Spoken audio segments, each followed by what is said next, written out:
مصعب بن عمیر رضی اللہ تعالیٰ عنہ کا شمار ان صحابہ کرام میں ہوتا ہے جنہوں نے اسلام کے لیے بے پناہ قربانیاں دیں اور دین کی سربلندی کے لیے اپنی جان قربان کی۔ ان کا پورا نام مصعب بن عمیر بن ہاشم تھا اور وہ بنو عبدار قبیلے سے تعلق رکھتے تھے جو قریش کے ایک معزز قبیلے میں شامل تھا۔ مصعب رضی اللہ تعالیٰ عنہ ایک بہت ہی امیر خاندان سے تھے اور مکہ مکرمہ میں ایک عیش و عشرت کی زندگی بسر کرتے تھے۔ مصعب بن عمیر رضی اللہ تعالیٰ عنہ اپنی نوجوانی میں قریش کے سب سے خوبصورت اور تعلیم یافتہ افراد میں شمار کیے جاتے تھے۔ ان کی والدہ جو انتہائی مالدار اور سخت مزاج تھیں، انہوں نے ان کی زندگی میں ہر طرح کی آسائشیں فراہم کی۔ وہ بہترین لباس پہنتے تھے، قیمتی عطر کا استعمال کرتے تھے، مکہ کے نوجوانوں میں اپنی خوبصورتی اور شائستگی کی بنا پر مشہور تھے۔ ان کی والدہ کو ان پر بے حد ناز تھا۔ مصعب بن عمیر رضی اللہ تعالیٰ عنہ اپنی شخصیت اور جمالیات کے لحاظ سے بے حد مشہور تھے۔ مکہ میں ان کے جمال کی مثال دی جاتی تھی۔ وہ نہایت خوبصورت تھے، ان کے بال خوبصورت اور گھنے تھے۔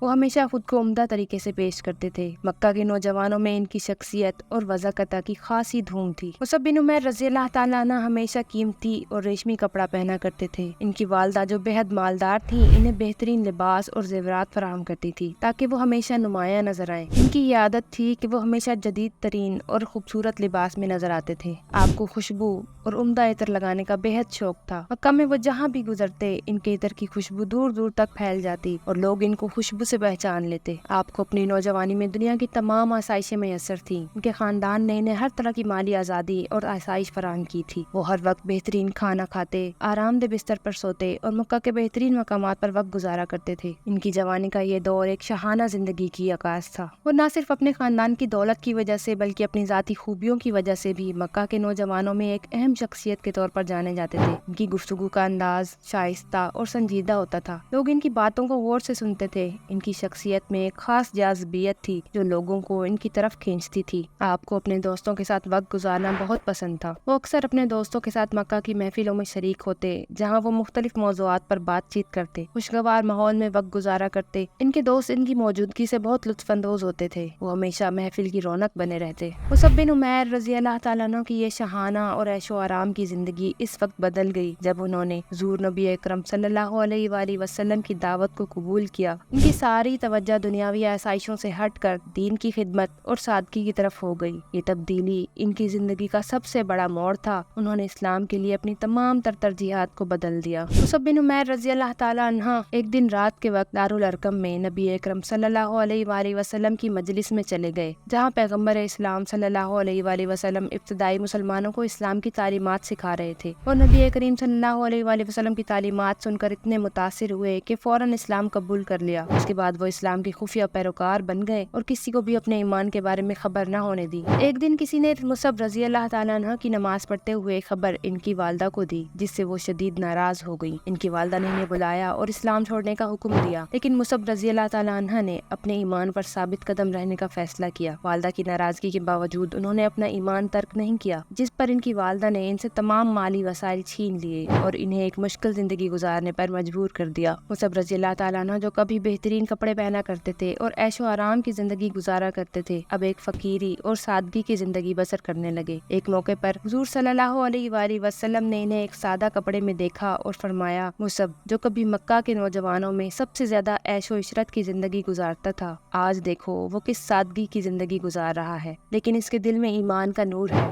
یہ الفاظ نبی کریم صلی اللہ علیہ وآلہ وسلم کے اس بات کی گواہی تھے کہ مصعب رضی اللہ تعالیٰ عنہ نے دنیاوی مال و دولت کو چھوڑ کر آخرت کی کامیابی کو اپنا مقصد بنا لیا۔ جب مکہ میں مسلمانوں پر ظلم و ستم بڑھ گیا تو حضور صلی اللہ علیہ وآلہ وسلم نے اپنے صحابہ کو مدینہ ہجرت کرنے کا حکم دیا۔ مصعب بن عمیر رضی اللہ تعالیٰ عنہ بھی ان اولین مہاجرین میں شامل تھے جو مدینہ پہنچے۔ مدینہ میں مسلمانوں کی تعداد بہت کم تھی اور وہاں اسلام کو پھیلانے کی ضرورت تھی۔ حضور صلی اللہ علیہ وآلہ وسلم نے مصعب بن عمیر رضی اللہ تعالیٰ عنہ کو مدینہ بھیجا تاکہ وہ وہاں اسلام کی تبلیغ کریں اور لوگوں کو اسلام کی طرف مائل کریں۔ مصعب رضی اللہ تعالیٰ عنہ مدینہ میں پہلے مبلغ اسلام بنے اور انہوں نے مدینہ کے لوگوں میں اسلام کو متعارف کرایا۔ وہ اپنے حکمت بھرے انداز اور پراسرار تقریر کی وجہ سے لوگوں کے دلوں میں جگہ بنا لیتے تھے۔ ایک مشہور واقعہ ہے کہ مصعب رضی اللہ تعالیٰ عنہ نے اوس اور خزرج کے سردار سعد بن معاذ اور اسید بن حضیر کو اسلام کی دعوت دی اور وہ دونوں ان کی تبلیغ سے متاثر ہو کر مسلمان ہو گئے۔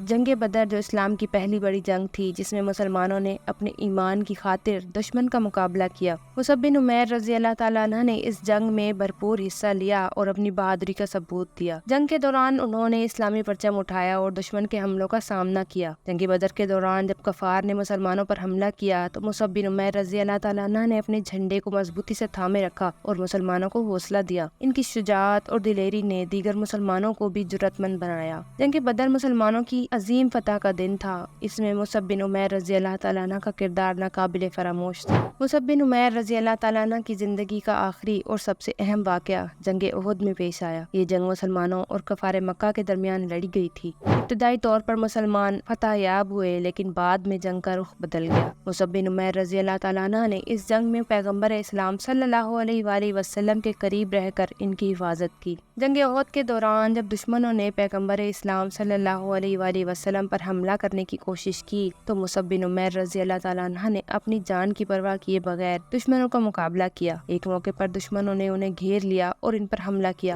مصعب بن عمیر رضی اللہ تعالیٰ عنہ نے اسلامی جھنڈے کو گرنے نہیں دیا، اسے تھامے رکھا۔ جب ان کے دونوں ہاتھ کٹ گئے تو انہوں نے جھنڈے کو اپنے سینے سے لگا لیا اور شہید ہو گئے۔ ان کی شہادت کے بعد اسلامی جھنڈا گر گیا لیکن ان کی قربانی مسلمانوں کے لیے ہمیشہ ایک مثال بن گئی۔ مصعب بن عمیر کی شہادت کے بعد پیغمبر اسلام صلی اللہ علیہ وآلہ وسلم نے ان کے جنازے پر دعا کی اور ان کی قربانیوں کو سراہا۔ مصعب رضی اللہ تعالیٰ عنہ کی زندگی سادگی، ایمانداری اور دین کے لیے بے پناہ محبت کی مثال تھی۔ ان کی شہادت نے مسلمانوں کو یہ سبق دیا کہ دین کی خاطر جان دینا سب سے بڑی قربانی ہے۔ جنگ احد کے بعد جب پیغمبر اسلام صلی اللہ علیہ وآلہ وسلم مصعب بن عمیر رضی اللہ تعالیٰ عنہ کے جسد مبارک کے پاس پہنچے تو آپ کی آنکھوں میں آنسو آ گئے۔ مصعب رضی اللہ تعالیٰ عنہ کے پاس کفن کے لیے ایک مکمل کپڑا تک نہیں تھا۔ ان کے لیے ایک چھوٹا کپڑا موجود تھا جسے اگر سر پر ڈالا جاتا تو پاؤں ننگے ہو جاتے اور اگر پاؤں پر ڈالا جاتا تو سر ننگا ہو جاتا۔ تو آپ صلی اللہ علیہ وآلہ وسلم نے فرمایا، دنیا کی نعمتوں سے محروم لیکن جنت کی عظیم نعمتوں کے حقدار بنے۔ یہ الفاظ مصعب بن عمیر رضی اللہ تعالیٰ عنہ کی زندگی کی سادگی اور ان کے ایمان کی گواہی دیتے ہیں۔ مصعب بن عمیر رضی اللہ تعالیٰ عنہ کی زندگی اسلام کی ابتدائی تاریخ میں ایک روشن مثال ہے۔ انہوں نے عیش و عشرت کی زندگی ترک کر کے سادگی، فقر اور ایمان کی راہ اختیار کی۔ ان کی قربانیاں اسلامی تاریخ میں سنہرے حروف میں لکھی جائیں گی۔ مصعب بن عمیر رضی اللہ تعالیٰ عنہ کی شہادت اور ان کی بے پناہ محبت اور وفاداری دین کے لیے ہمیشہ مسلمانوں کے لیے ایک عظیم مثال رہے گی۔